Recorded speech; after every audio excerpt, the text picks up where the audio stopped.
I found out about my father's will reading from a florist. Not directly, of course.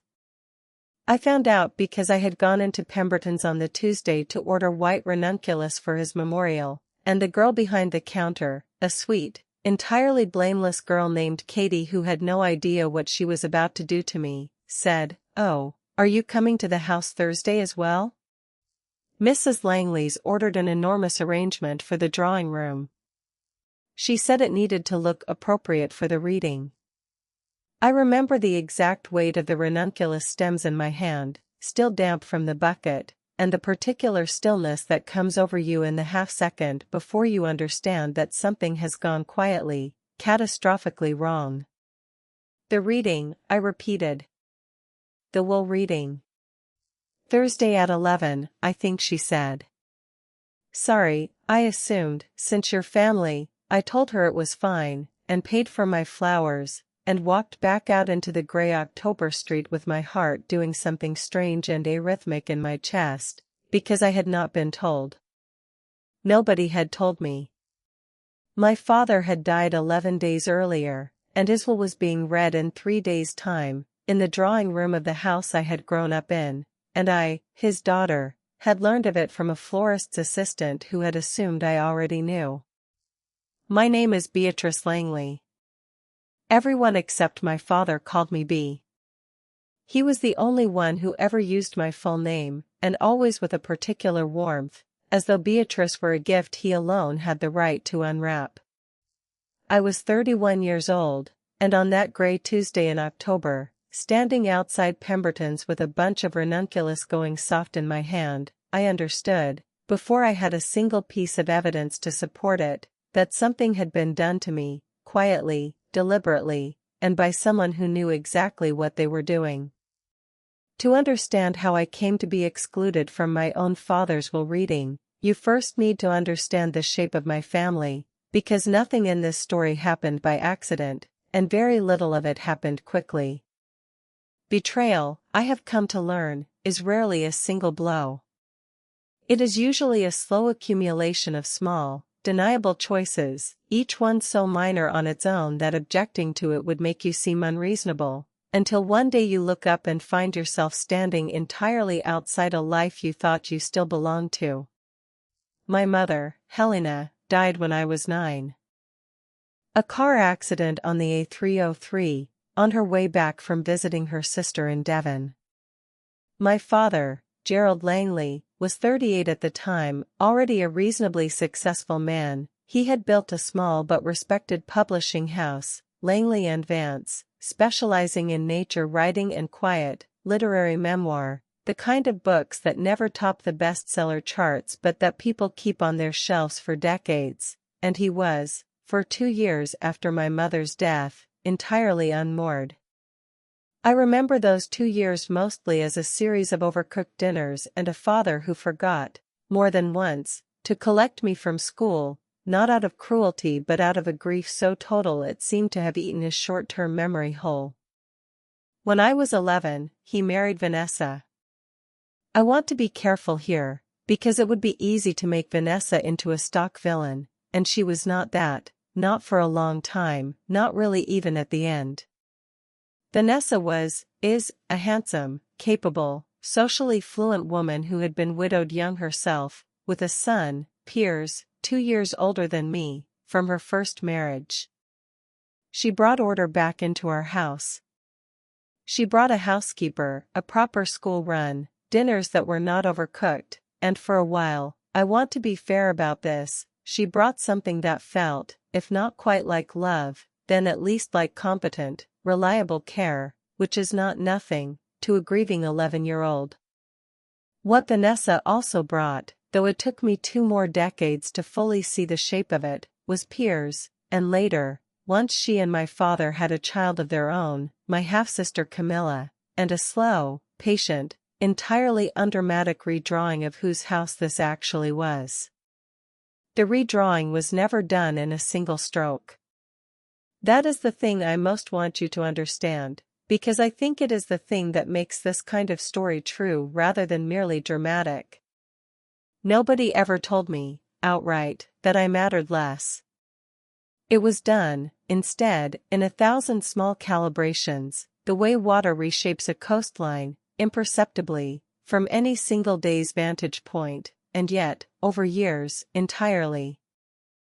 It was Piers who was given the company car when he turned 25, because he's the one actually working in the business, even though I had, by then, spent 4 years at Langley Vance myself, first as an editorial assistant and then, by 26, as commissioning editor for the nature writing list, the very list my father had built the company's reputation on, and which I had, by any honest measure, kept alive and modestly thriving through a decade in which literary nature writing was not exactly a booming market.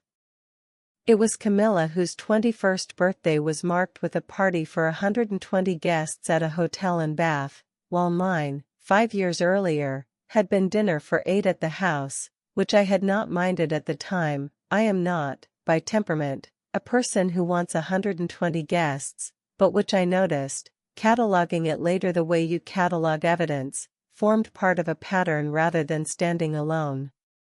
And it was Vanessa, always Vanessa, who somehow ended up seated beside my father at every family photograph, who somehow ended up making every decision about the house, my mother's house, technically, inherited by my father on her death and never legally shared with Vanessa at all, down to, eventually, whether the portrait of my mother that had hung in the hallway since before I could remember should perhaps be moved somewhere a little less prominent. Darling, just while we redecorate, redecoration that began 9 years ago and has, as far as I am aware, still not concluded, my mother's portrait having been relocated, by degrees, first to the upstairs landing, then to the guest bedroom, and finally, some years ago, into storage in the coach house, where I found it myself, eventually, wrapped in a dust sheet, on an afternoon that matters a great deal to what happened later. My father, I should say clearly, was not a weak man, and he was not oblivious. I want to resist the easy version of this story in which he is simply a passive figure manipulated entirely by his second wife, because the truth, as it usually is, was more complicated and more painful than that. Gerald Langley loved me. I never doubted that, not once, not even at the end, not even now. He was the one who taught me to read a manuscript for what he called its quiet spine, the underlying structural honesty of a piece of writing, separate from its surface polish, sitting beside me at the kitchen table with a red pencil when I was 14, teaching me to find, in other people's sentences, the difference between what was merely well-dressed and what was actually true.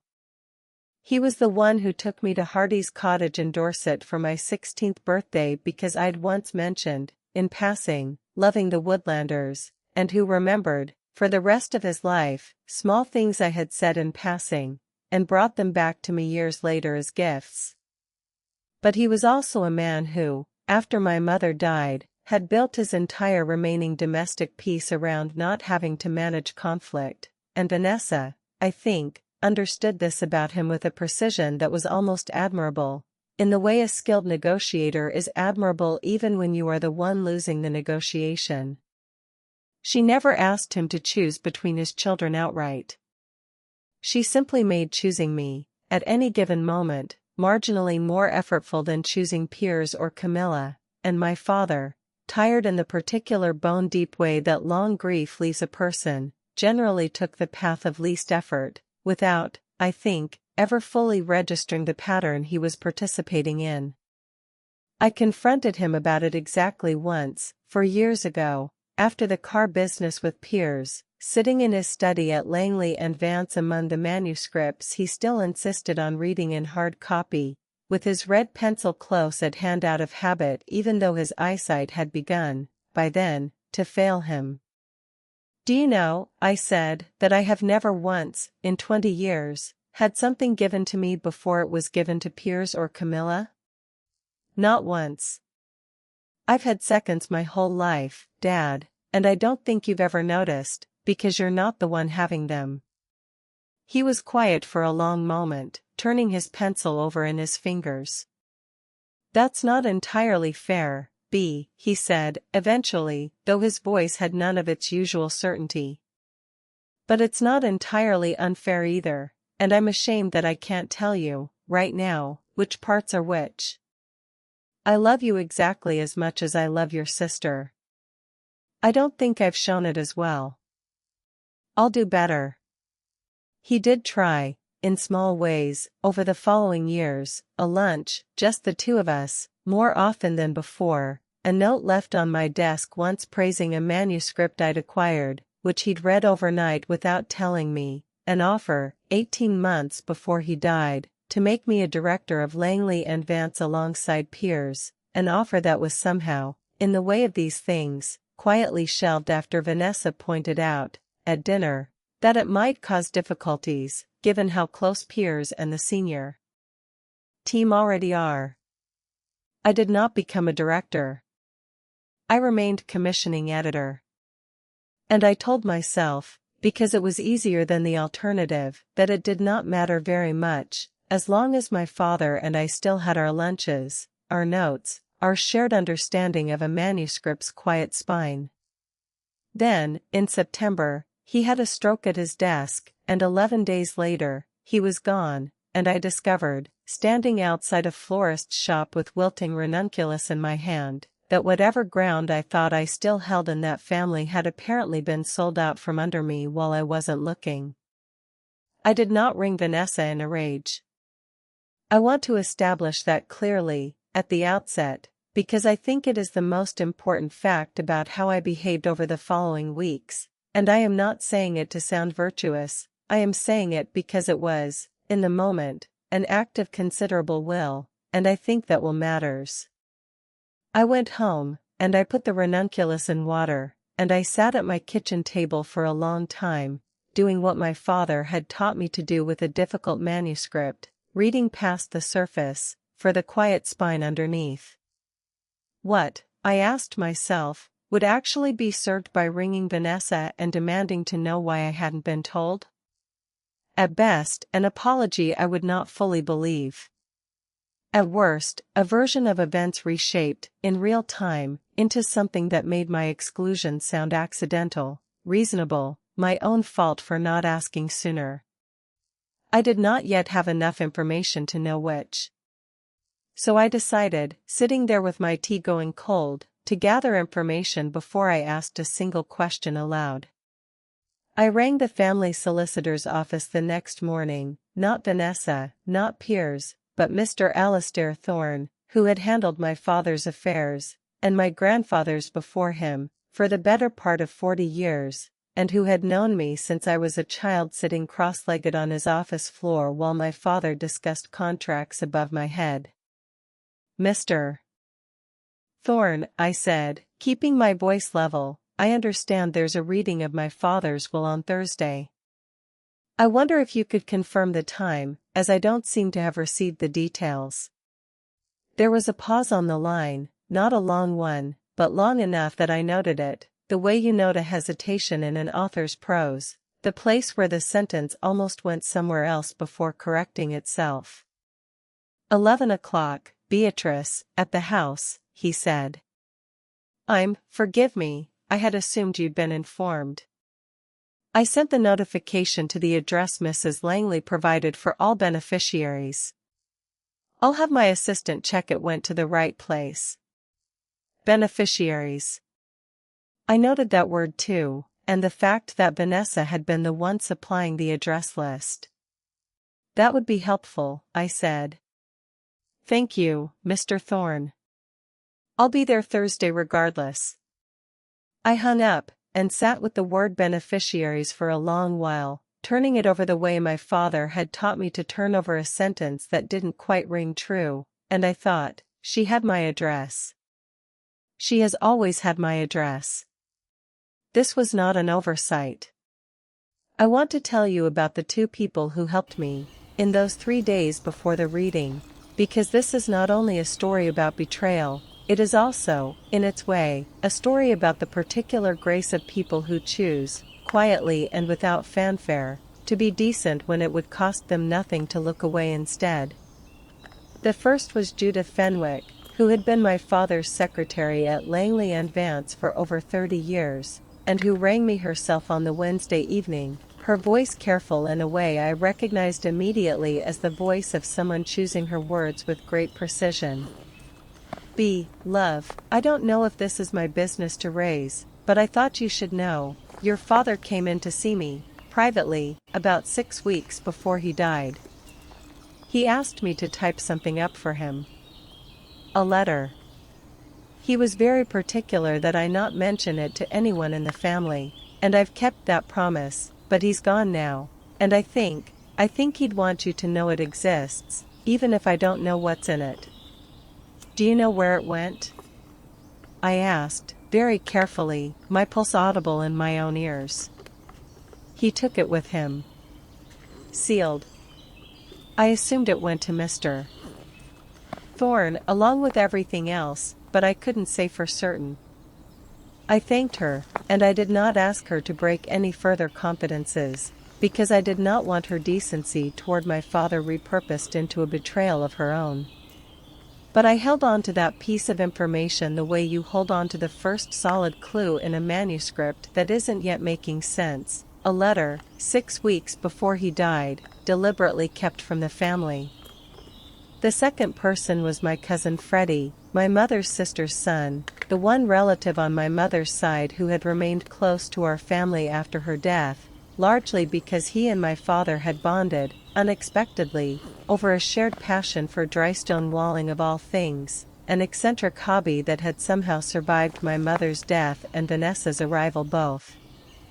Freddie rang me on the Thursday morning, before the reading, from Devon. I'm not coming today, he said. Nobody's invited me, which tells you something on its own, frankly, since I've been at every family Christmas for 20 years. But I wanted to say, your father rang me, about 2 months before he died. Asked me an odd question. Asked whether I thought your mother's cottage, you remember, the one near Lyme, the one that was hers before she married him, whether I thought it was still in decent condition, whether it'd need much work if someone wanted to actually live in it rather than let it out as a holiday let. I didn't think much of it at the time. I think I ought to have. I had forgotten, almost entirely, about my mother's cottage, a small, stone-built place near Lyme Regis that had been hers before her marriage, inherited from her own grandmother, and which had, since her death, been quietly absorbed into the family property portfolio, let out through an agency, its income folded, I had always assumed, into the general accounts Vanessa managed. I thanked Freddie, and hung up, and sat for a long moment with 2 facts now instead of one, a sealed letter, and a question about a cottage that had, quietly, still been legally my mother's, and therefore, since he had never remarried her out of the inheritance, since the cottage had come to my father only as her widower, not as an outright owner free to redistribute it however he liked, possibly never entirely his to leave to anyone but her own child. I went to the reading on Thursday with those 2 facts held quietly in my chest, and I did not tell a single member of my father's household that I was coming. I arrived at 11 o'clock precisely, which meant, I calculated correctly, that I arrived before most of the family, since Vanessa had a lifelong habit of running fashionably 10 minutes behind everything except appointments she'd arranged specifically to exclude me from. The look on her face, when I walked into the drawing room, my mother's drawing room, though I do not think Vanessa had thought of it that way in years, was, I will admit, one of the more satisfying things I witnessed that entire autumn, though I kept my own expression carefully neutral, the expression I had learned, over years of editorial meetings, for receiving bad news about a manuscript without giving the room the reaction it was fishing for. Vanessa said, and I watched her recover, in real time, with the speed of a woman who had spent 30 years managing rooms. I didn't realize, I do hope you got the details in time, I did wonder whether the post might. Mr. Thorne's office has it on record that the invitation was sent to the address you provided for all beneficiaries, I said, pleasantly, taking a seat. I imagine it's a simple clerical matter. I'm sure it'll sort itself out. I watched something flicker across her face, not guilt, exactly, but a kind of rapid recalculation, the look of a chess player realizing an opponent has seen two moves further than expected. She did not press the point further. Neither did I. I had learned, by then, that the person who states a fact calmly and moves on holds considerably more power in a room than the person who raises their voice to make the same point twice. Piers arrived next, with a briefness of greeting toward me that told me he had already been told, at some point in the last hour, that I had appeared unexpectedly, and had not yet decided how to feel about it. Camilla arrived last, genuinely startled to see me. I thought, well, never mind, I'm so glad you're here, in a way that told me, more clearly than anything else that morning, that Camilla, at 26, had not been part of whatever arrangement had kept me uninformed, and had likely assumed, if she'd thought about it at all, that I simply hadn't wanted to come. Mr. Thorne arrived promptly at 11, opened his leather folder, looked around the room, and paused, a small pause, professional but unmistakable, when his eyes reached me. "Beatrice," he said. "I'm glad you're here. I understand there was some confusion about the notification, and I want to say, for the record, that this office sent notice to every beneficiary named in the will, at the addresses we hold. I'll be looking into how that confusion arose, separately from today's proceedings." I felt Vanessa go very still beside me. I did not look at her. I looked at Mr. Thorne, and nodded, and let the sentence do its work in the silence that followed. The will itself, as read that morning, was, on its surface, almost entirely unremarkable, and this, I want to say clearly, was its own kind of revelation, because it told me something had gone wrong not in the will's contents but in the machinery around it. The house went to Vanessa, for her lifetime, reverting afterward to be split among the three of us children equally, a reasonable, unsurprising provision. The bulk of the investment portfolio was divided among Piers, Camilla, and me in roughly equal shares, adjusted slightly, Mr. Thorne noted, for gifts already made during my father's lifetime, a note that made Piers shift very slightly in his seat, since the company car, the flat in Bristol Vanessa had helped him buy 2 years ago, and several other gifts already made had, apparently, been carefully tracked and deducted, in a way I do not think Piers had anticipated. Langley and Vance itself, the company, was left in equal shares to Piers and me, with a note that operational control should reflect actual contribution to the business, to be determined by the two of them in good faith, with Mr. Thorne available to mediate should agreement prove difficult.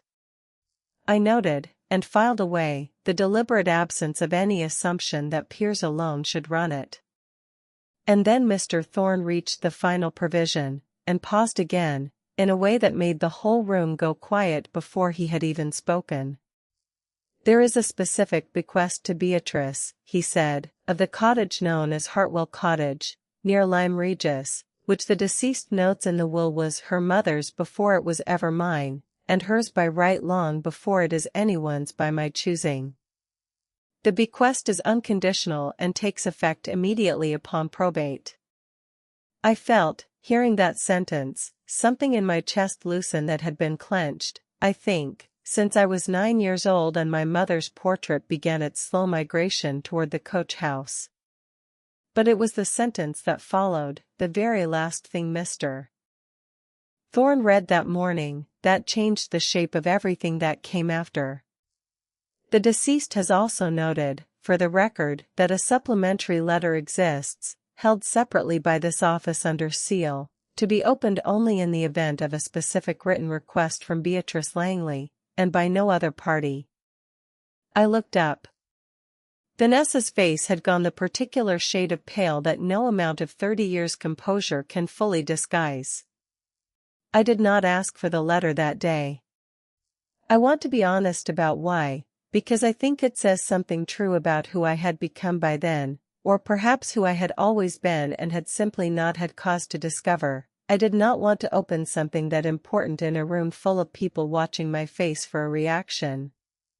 Whatever my father had left me, sealed and specific and addressed to me alone, deserved to be received in private, on my own terms, not performed for an audience that included the woman who had apparently kept his own notification of my very existence from reaching me 3 days earlier. "I'll write to Mr. Thorne's office," I said, standing, "when I'm ready." I left before the family lunch that had been arranged to follow the reading, a lunch I had, of course, not been told about either, though Camilla, following me into the hallway, caught my arm gently and said, Please stay, I didn't know about any of this, I promise you I didn't," with an urgency that I chose, on balance, to believe. "I know," I said. "I'm not angry with you, Cam. I need some time, that's all." It was in the hallway, on my way out, that I saw it, the space on the wall where my mother's portrait had once hung, now occupied by a large, expensive, and entirely characterless landscape print that I was fairly certain Vanessa had bought within the last year, and beneath it, propped against the skirting board, half hidden behind a coat stand, a small stack of framed photographs waiting, apparently, to be rehung once the redecoration reached its next phase. I recognized the topmost frame instantly. It was a photograph of my father and me, taken the summer before my mother died, at Hartwell Cottage, the two of us squinting into the sun outside the stone doorway, my father's hand resting on my shoulder in a way I remembered, viscerally, the weight of. I did not take it. I did not make a scene about it.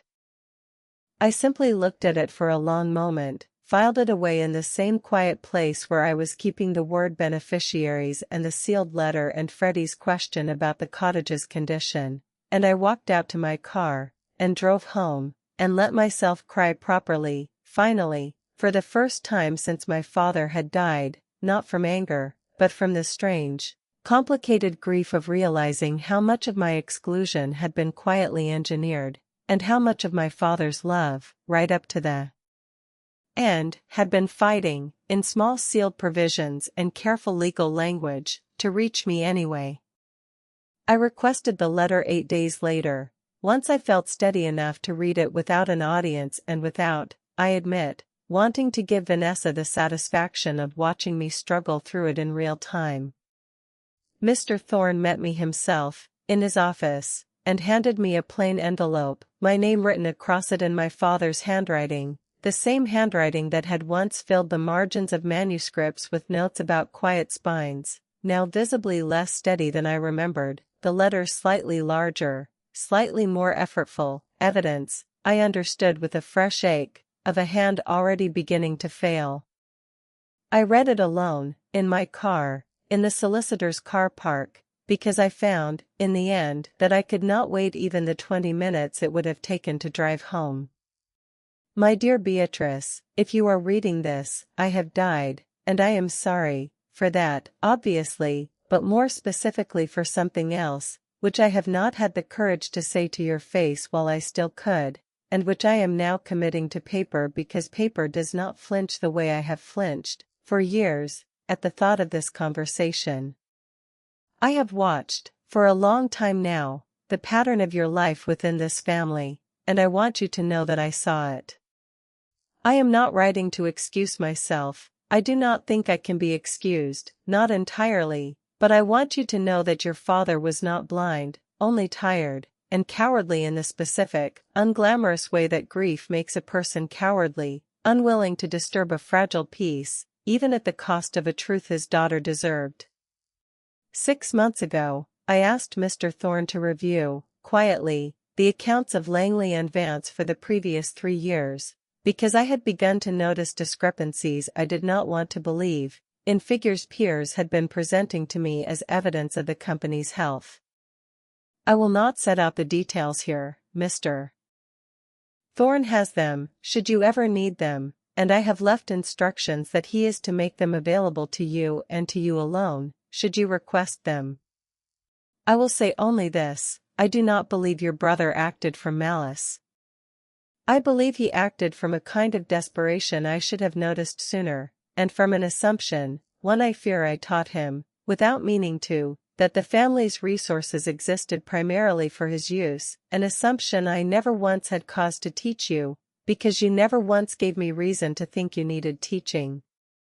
Beatrice, you were never the daughter who needed correcting. You were the daughter I never had to worry about, and I understand now, far too late, that being the child a parent doesn't worry about is its own quiet punishment, because it means you receive, so often, whatever is left over after the worrying has been spent elsewhere.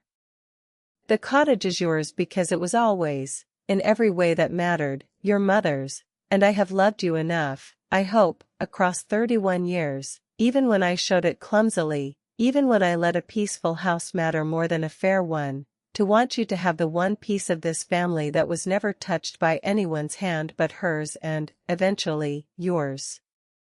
I love you.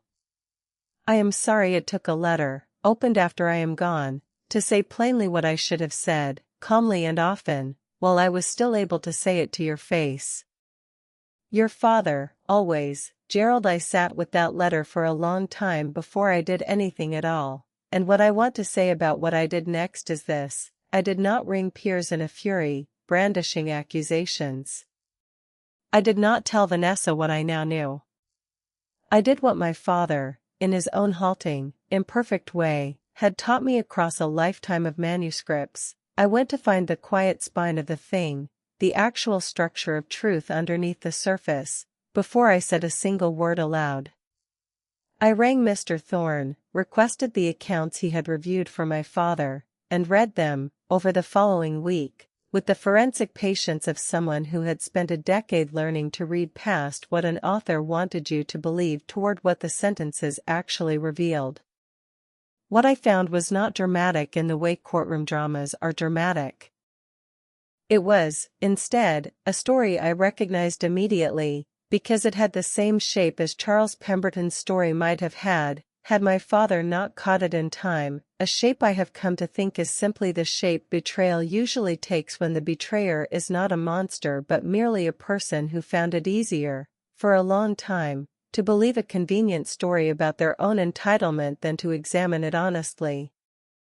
Piers, it turned out, had been drawing an advisory fee from Langley Vance for 2 years, for work that consisted, as far as I or Mr. Thorne's own accountant could determine, largely of taking long lunches with prospective authors who never signed, and presenting, at quarterly reviews, projected sales figures for titles that had not, in fact, sold anywhere near what he claimed, figures my father, whose eyesight and energy for close scrutiny had both been declining in his final 2 years, had not caught in time to correct before his stroke, though the letter told me he had, at least, begun to notice.